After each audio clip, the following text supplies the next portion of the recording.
شەوی یەڵدا چ خۆش سەودا و چ پڕ مەودایە ئەم شەو، هەڵم دەربەست لە تەقریزی خدەی شەودایە ئەم شەو، نیگاری مانگ ئەگەرچی شەو شکێن و تەمپەڕێنە، گەشە و پرشەی قەرزداری ڕەشی هەودایە ئەم شەو. شەوی یەڵدا کە دەبێتە درێژترین شەوی ساڵ و کۆتایی هاتن بە وەرزی پاییز و سەرەتای وەرزی زستان.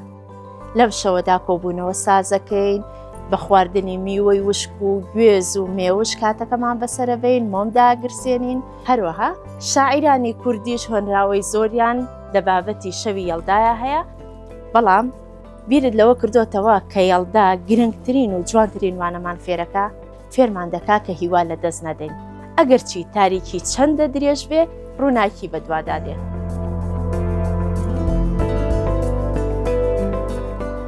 هەروەکو شاعیر دەفەرمێت برا فکری چرا کبریتی سەردەم تا لە دەستدایە، شەوی یەڵدا درێژە هۆری عومرت وا ئاوا بێت.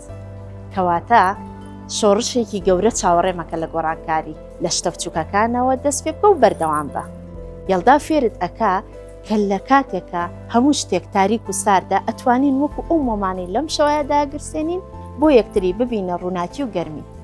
بە هیوام لەم شەوی یەڵدایەدا کۆتایی بە تاریکی هەموو سەختیەکانی ژیانتان بێت و ڕووناکی دوور و درێژ ئاسۆیەکی باش ڕووتان پێ بکات.